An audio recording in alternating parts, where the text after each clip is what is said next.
This is the Godfather of cinema, and thanks for joining me for part 2 of my analysis of director Ingmar Bergman's 1974 film Scenes from a Marriage. If you like this video, I'd appreciate it if you'd give it a thumbs up, leave a comment, subscribe to my channel, and hit the bell notification for my future videos. This analysis will look at the underlying factors that led to Johan and Marianne's separation and divorce. This analysis will also unpack the psychological factors behind why they chose to marry and the role that their parents played in how they saw themselves and each other during their marriage. So the whole concept's a complete fallacy. During the interview with Mrs. Palm at the beginning of the film, Marianne claims that she is open to change and does not believe that people should feel pressured into being faithful to each other, as she cannot say for certain that she will remain faithful to Johan. Okay. She supports these claims later by telling Johan that she would sometimes like to take the days as they come to her, eat when she is hungry, sleep when she is sleepy, and make love to him when she feels like it, and not because she is obligated to do so because she is his wife. And yet, despite her telling Mrs. Palm that she is open to change, Marianne contradicts herself by also telling Mrs. Palm that her idea of happiness is being content and that she wishes that nothing in her life would ever change, unlike his wife's ambiguous claim that she is open to change. Johan admits that he is afraid of change. He is afraid to think about the future, and their close-knit families reminds him of the security he felt as a child, and he supports these claims as his wife supports her claims to Mrs. Palm in the interview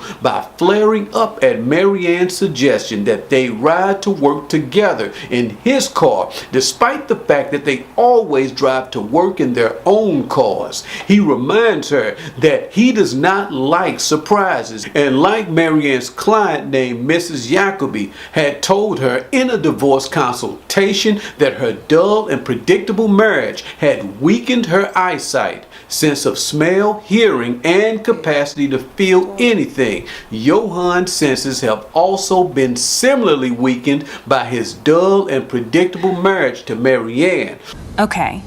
Which leads to him abandoning her and their daughters to live with a 23-year-old woman because he needed a change. However, when he returns home to his wife 6 months later, after he is dumped by the younger woman he left his wife to be with, Marianne is a different woman. Like him, she needed change and a shock.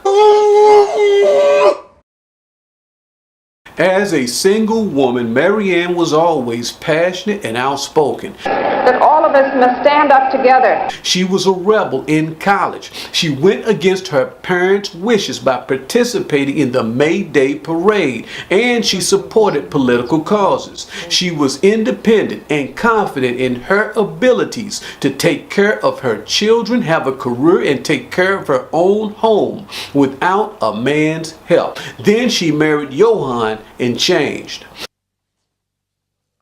The slippery slope to their codependency began with depression because Marianne had recently divorced her first husband and lost her unborn child, and Johan had gotten dumped by a girlfriend who happened to be a pop singer. Marianne and Johan seemed like a good match. On paper, they were successful in their careers, they made good money, and their parents got along well with each other. So it just made sense for them to get married, and over time they became settled into the routine of living together.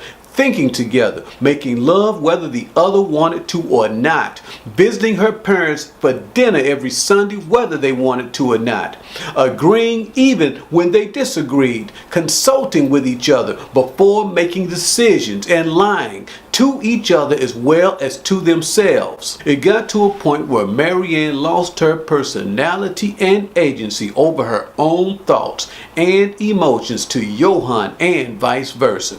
And when he left her to be with his mistress, he had also taken her personality and feelings, which she had suppressed for the sake of his personality and feelings. However, their 6-month separation has restored Marianne's personality and self-respect. The separation has given her the emotional distance to see things objectively. Johan was never the problem. The problem was her mother brainwashing her to think, feel, and love everyone except herself. And even though she now realizes this, Marianne is not sure if she can ever be her own person again, as striving to be one with her husband had also destroyed Mrs. Jacobi's personality and emotional agency. Neither Marianne nor Johan had broken away from their parents to find themselves. It is possible that the child she aborted for him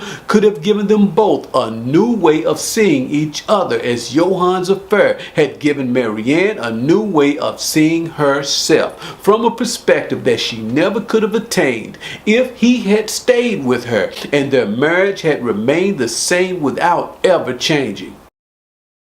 It's so obvious that these things stem from novelty. Right. Okay. In fact, in the interview at the beginning of the film, Johan and Marianne told Mrs. Palm that they were afraid of change when asked about the future. Marianne said that she wished that it would remain summer all of the time, and Johan said that he was afraid to even think about the future because he loves the security and comfort of his home, and being in regular contact with his family reminds him of how safe he felt as a child. He and Marianne had become comfortable to the point that they became comfortably numb, and this is why pain was the only way that Marianne could get back in touch with herself. But she welcomed, after years of feeling nothing and fearful of change. But how did she lose the independence she enjoyed prior to their relationship in the first place? By the way, how long have you known about this? Again, Johan helped Marianne heal after she lost her unborn child and divorced her first husband. She did not realize at that time that she was marrying Johan and her own mother as her lover. Johan was accepting and patient, but as her husband, Johan was condescending. I've been waiting for you for 1 whole week. And expressed tacit disapproval whenever she tried to express the way that she honestly felt. Her mother controlled her the same way. Love and acceptance were carrots that her mother dangled in front of her. Sometimes they were weapons for stepping out of line, and at other times rewards for conforming. Over the course of their marriage, Johan went from being Marianne's husband to being the child she lost in her first marriage. And with the maternal instincts all mothers possess,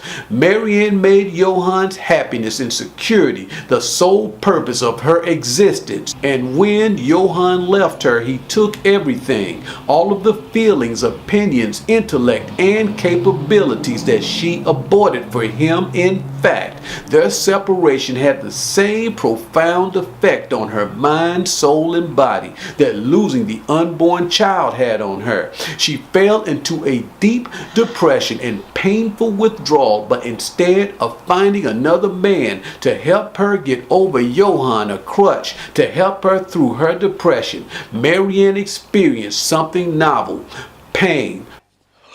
It hurts her. Her stomach ulcers, and her daughter Katarina coming down with a case of the measles displaced the pain of Johan leaving her. And by the time the ulcers and her daughter's measles went away, Marianne met a young doctor who helped her to close that painful chapter of Johan leaving her for good. It also didn't hurt that both of her daughters liked David. He could be very gentle and considerate and wild and rebellious at the same time. They weren't good in bed in the beginning.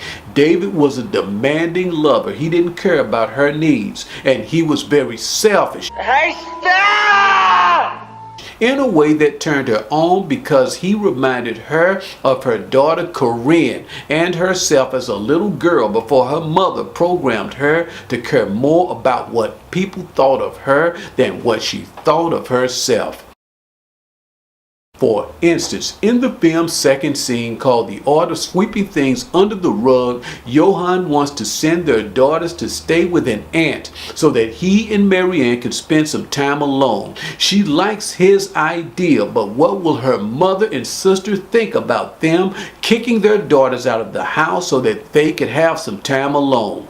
In another scene, Marianne agrees to have sex with Johan to keep him from being upset with her, even though she told him earlier that she did not feel like having sex with him. And even when Johan comes out with his affair with Paula, Marianne is more worried about their parents, daughters, friends, and maids' feelings than her own feelings about his affair. Sociologist Irving Goffman would call Marianne's behavior impression management due to her tendency to create distinct versions of herself to please different audiences. Remember, Marianne was programmed by her mother to seek love and acceptance over loving and accepting herself.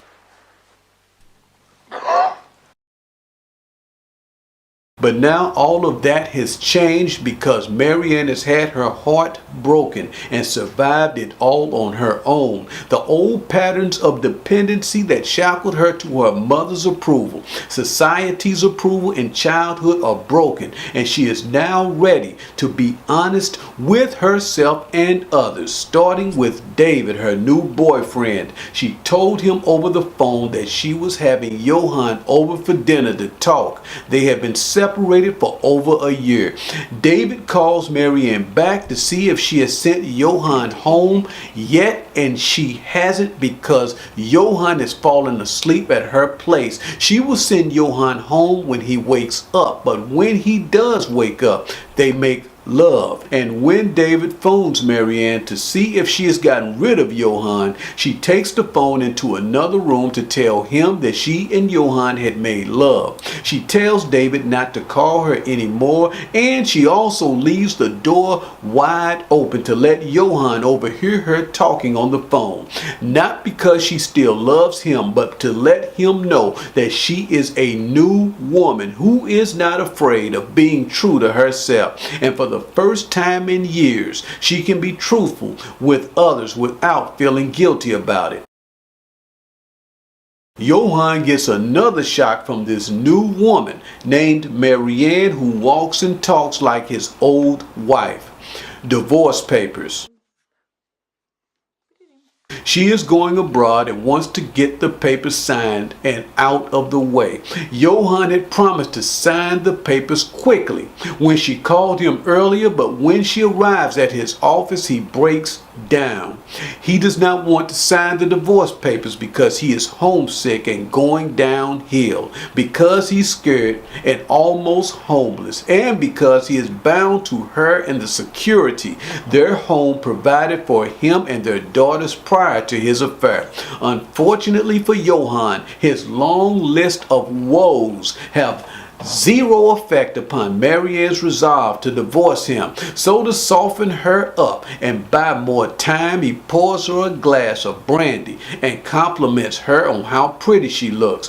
Still getting no reaction from her, Johan starts coughing and complaining about his sore throat and his runny nose. He is also running a fever because he's been up all night depressed about them getting divorced. But his problems fall on deaf ears, not like the old days when she cared more about his well-being than her own well-being. She aborted their child for him. And when she gave birth to Corinne, he told her that he didn't want to make love to her anymore, and she told him that she understood. And when he told Marianne that he was having an affair with a younger woman, she concealed her pain and true feelings about his affair under a show of concern for him and his moral conflict after he told her how hard it was for him to be honest with her about his affair. That was the old, dishonest version of Marianne that had spoiled Johan, the enabling, self-sabotaging wife who cared and loved to a fault. But now it was her turn to be selfish, to break his heart, and to leave him in tears as he had left her in tears and heartbroken. Marianne has no sympathy for Johan now, and seeing him cry and beg felt good and a little sad, because she now saw how she must have looked to him when he left her with no further need for consideration or sympathy. This concludes part 2 of my 4-part analysis of director Ingmar Bergman's 1974 film Scenes from a Marriage. If you liked it, I'd appreciate you leaving a thumbs up. Also, don't forget to subscribe to the Godfather of Cinema and hit the bell to receive a notification when I release part 3 of my analysis of this great film. I will see you soon.